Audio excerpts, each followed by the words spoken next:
Hello, hello, hello. Good evening, good afternoon, good morning, wherever you are, you beautiful, magnificent women.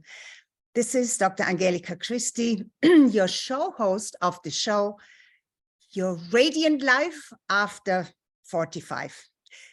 Or over 45, it doesn't matter, right?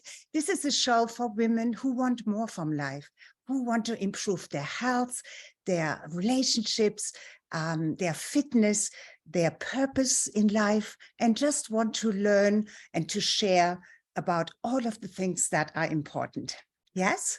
So in the previous episode, I shared with you the importance of testing for cognitive impairment, which are the very early signs of possible dementia and Alzheimer's disease.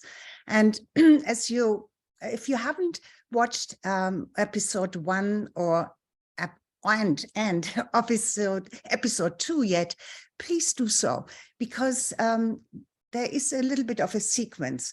But if you don't have the time, just be with me here right now and get as much out of this episode as you can, because this is not something for maybe only happens to other people.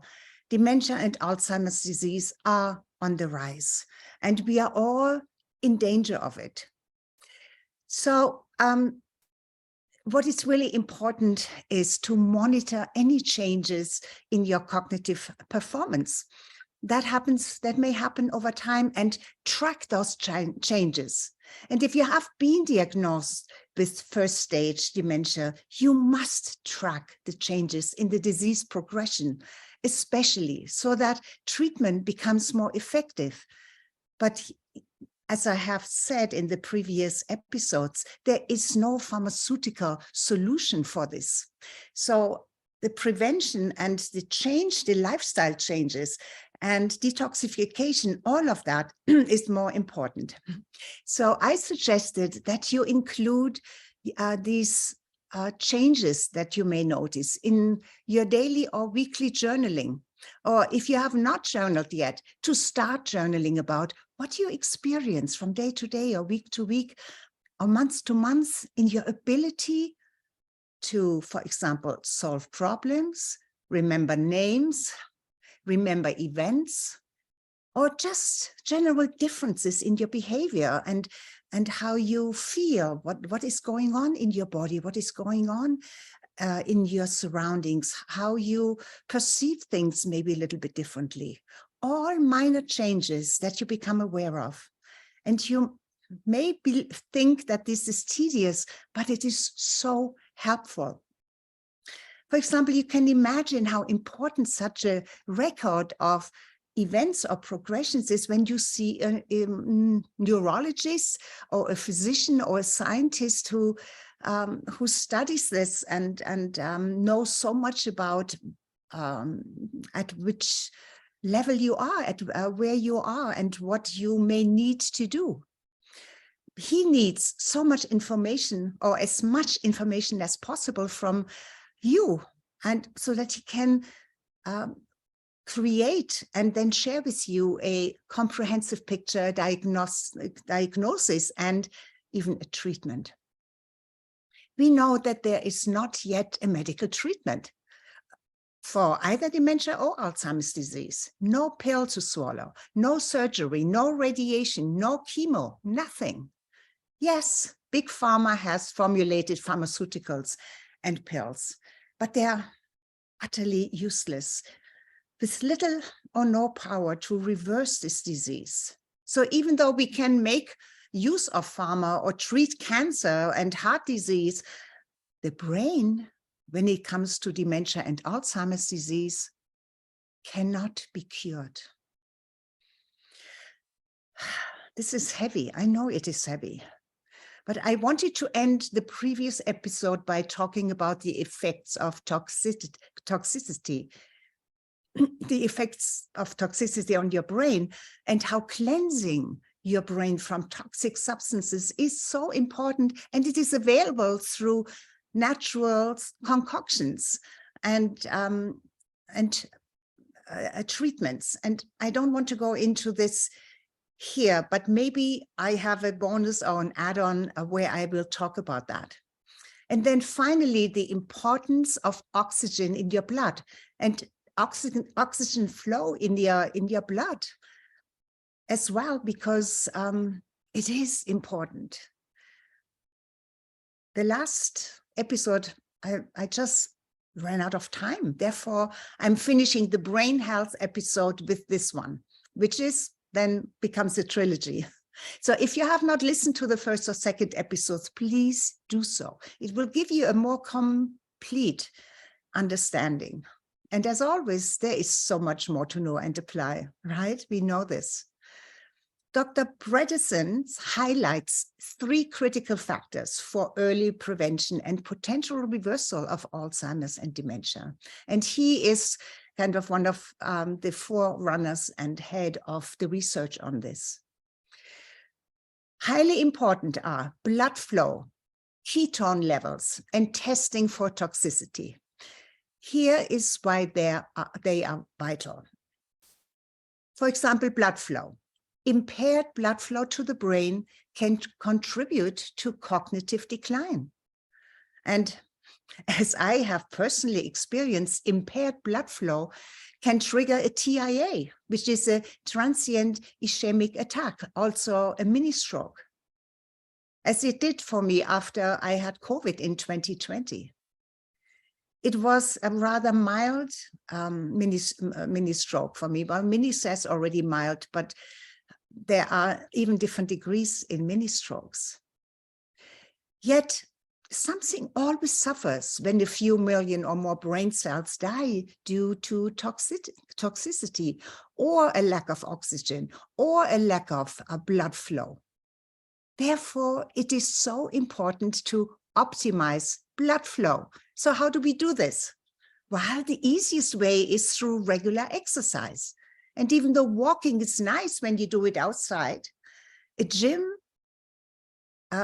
you can really get the blood going, but you can also do it outside when you go at a speed where you cannot carry on a conversation anymore, right? And it does, when you even include some sprints or a very, just get your heart rate up, you stimulate a greater blood flow. I recommend doing your walks outside, of course, and breathing deeply while you enjoy your walk, because that's where the oxygen comes in, right? And combining your walk with short episodes of brisk walking or short runs of a minute or so, it should increase your heart rate to at least 70, 75, or even up to 80% of your maximum heart rate. And that would be the best. It doesn't have to be long, just short periods of those brisk, because that stimulates your blood flow, and the blood flows even when you slow down quite a bit for a long time afterwards.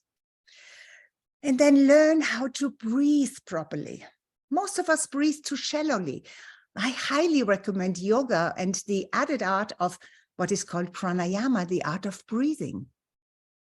The art of breathing for health and different emotional states, from calm to highly energetic, like the breath of fire.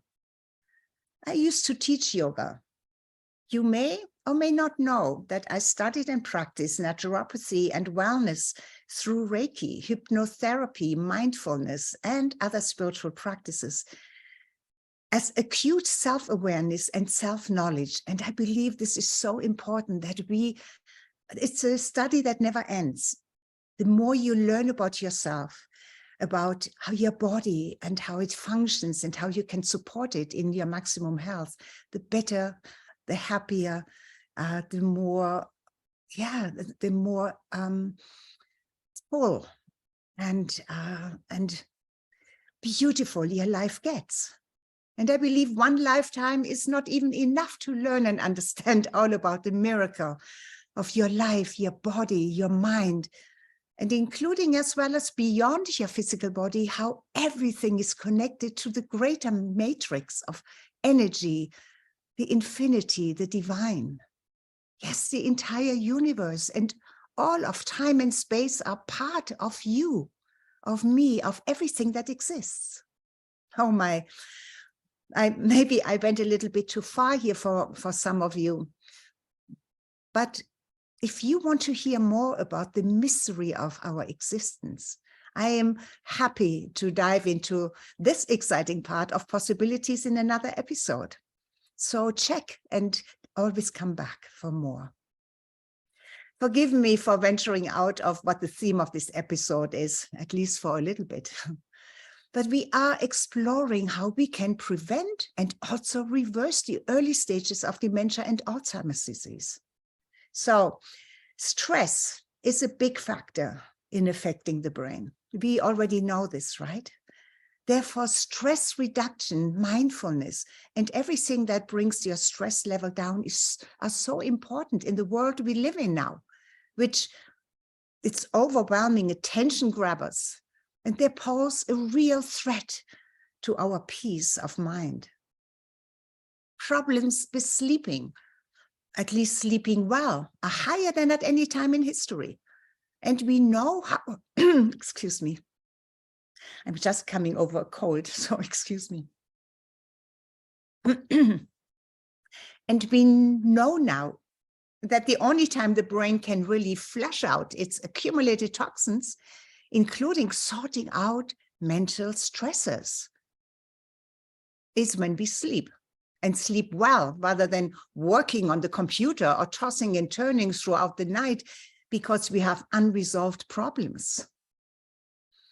Meditation is so effective because it puts your mind into a state of rest, of listening, which is a passive state that allows your brain to release what it needs to release and make space for new and fresh impressions and insights, and also sort out some things. I have often stated that our bodies are ancient, and I know this. They have been designed by divine intelligence, by God, whatever you want to call it. And we lived in the world without electronics and pollution for thousands and 10,000 and 100,000 and millions of years. Yes, over time, our bodies adapted to new environments. That's what's called evolution. And yet, the world that we live in today is highly challenging and even toxic to the health and well-being of our bodies. That includes our mind, the brain, of course. Yes, we have more ways to treat infections and certain diseases, but we are getting sicker rather than healthier on the other side of optimal health. There are diseases that were unknown 100 and plus years ago. There is so much more to say about this, but I do not want to run out of time again, but complete this episode about how to prevent and possibly treat the early onset of dementia and Alzheimer's disease. And I want to close with a new reality regarding strong, even scientific proof that goes in different directions, sometimes even opposing directions when it comes to diet. The recommendation of diet has been all over the place in the last 5 years or so. I'm talking about the different and opposing gurus that claim their convictions about different diets. For example, you probably heard about the carnivore diet, all or mostly animal fat, animal meat, and high fat. Well, meat is the majority, fish, animal protein, so to speak. And the opposite end of that stick is the vegan diet, no animal product at all. And those, of course, are directly opposing each other. And there are advocates for both.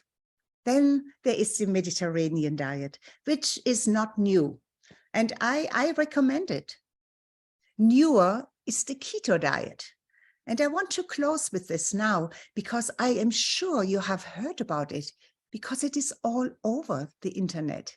The ketonic diet is high in good fats, medium in animal protein and very low in carbohydrates, and no or only 1 or 2, very few grams of sugar.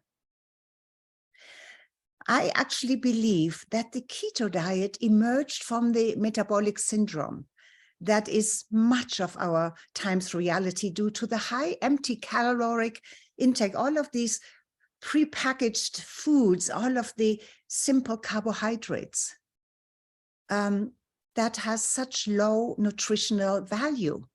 Of course, it is the least expensive food, and that's why so many people kind of are almost forced to eat that. I want to say crap. That's not a nice word to say. But the times are gone where we grew our own food. But the keto diet is actually a defense against becoming insulin resistant, which, type 2 diabetes is skyrocketing too because of all of this wrong diet. Yes, our brain needs sugar to function, but not just sugar. Our brain is so smart, so adaptable. When sugar is not available, your brain can happily use ketones from fat to function well. So when glucose metabolism is impaired, the brain can utilize ketones as an alternative energy source. And you don't need to wait until you are become metabolically dysfunctional. And the brain or our bodies are so intelligent. I mean, that's why we have been surviving, because there are parts on our planet where, there are no fruits, not much sugar, like in all of the northern part where there is mostly snow and very cold temperatures. So these people live mostly on what came from the ocean. A lot of fat, mostly fat, and some and protein.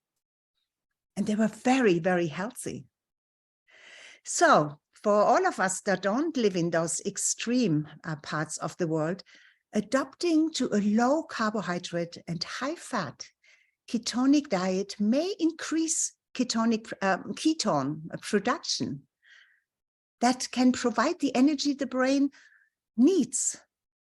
And it could. And there have been studies that prove that it improves cognitive function and even reverse some of the Alzheimer's. But I don't want to go. You have to find out yourself if you are really interested in that. What incredible new research is actually out there. So I suggest maybe testing the Mediterranean diet or the keto diet and seeing how your brain responds to it. Yes? Because we are all individuals. So reducing sugar. And yes, fruits are better sugar, but it's still sugar. Testing for toxicity. Okay, so identifying and addressing potential toxic exposure is so important, because heavy metals have been detected in brains of diseased people with Alzheimer's and dementia. Heavy metals, mold, and other pollutants, they affect your brain. And to eliminate them is crucial for brain health. So testing for toxicity and implementing measures to reduce exposure can help minimize the impact on cognitive function. Dr. Brednison's approach to reversing Alzheimer's disease encompasses several key elements, which I have presented to you in the previous and also a little bit in this episode on brain health, and how it's all about prevention and also maybe reversing dementia and Alzheimer's disease. So by focusing on nutrition, avoiding detrimental dietary choices, conducting blood tests and cognoscopy. Do you remember that? I talked about it, I think, already in the first episode. It's a new word, cognoscopy. We know colonoscopy, but it's similar. It just, it's a brain test. And understanding the importance of blood flow, ketone levels, and testing for toxicity. Like that, we can significantly impact our brain health and potentially even reverse any cognitive decline or memory loss. Remember, early prevention and a comprehensive approach are essential to fighting any disease, really. But for Alzheimer's disease and dementia, since there is no alternative really in pharmaceuticals, it is so very important, right? So let us strive never to experience this horrific disease. I, for sure, will do everything to prevent it. While at my age, I am already disadvantaged for learning all of this so late. But for you, in your early 50s or 60s, it is high time to adhere to everything you can do to enhance, preserve, and possibly reverse early stages of cognitive impairment and memory loss. And there is so much you can do. Yes, crossword puzzles, and there are all kinds of applications you can have on your phone that can remind you maybe once or twice a day to play games but specific games that have been designed to enhance the function of your brain. Games to increase memory. And I know it is sometimes frustrating when you're not scored too highly. You just have to be patient with yourself. When you continue practicing and training your brain like you train everything else, then you get better and better, and your brain can build and grow new synapses, new connections. Because what dementia and Alzheimer's is really, it leaves, all of a sudden you don't have the connection anymore. It leaves holes in your brain, pieces that are missing, that the brain cannot jump across anymore. So it is so important your brain can recover to a certain degree. And the earlier you do this, so make it a daily habit. Have something on your phone that reminds you on your computer to do some brain games once or twice a day. And then I also feel that having a real something that you work toward, that really gives you this emotional joy, this satisfaction, something that maybe in a way of service to others, maybe in a way to improve yourself in a certain way, improving your relationships, having a purpose, maybe with your grandchildren, or a purpose is in your business. Sometimes as we get older, our focus shifts. Our core values may always be the same, but then as we grow older and out of certain areas of our lives where we don't need to wear that hat on anymore, or be responsible for being in a certain way, we have the freedom to look at what we really want. Because deep in ourselves, there may be still that gift that is still waiting to be discovered. Gift that that your soul has given you from the beginning, but you were too busy in your life, too busy with all kinds of things. And now may be the time to go within and discover that gift that has not been fully discovered yet. And it is totally up to you if you want it just for your personal joy and development and self-knowledge, or you want to develop it and share it with the world. Yes, now is the time to do this. We are all earthlings. We are members of a global humanity. And just ask yourself, what is it that I came in this lifetime with, that I can share? And why am I even talking about it? Because when you find a higher purpose, a higher calling to accomplish something for service that is within you, and you have not really discovered and given yet, then not only your brain, but the divine, everything, every cell in your body takes notice and says, this life is far from being over.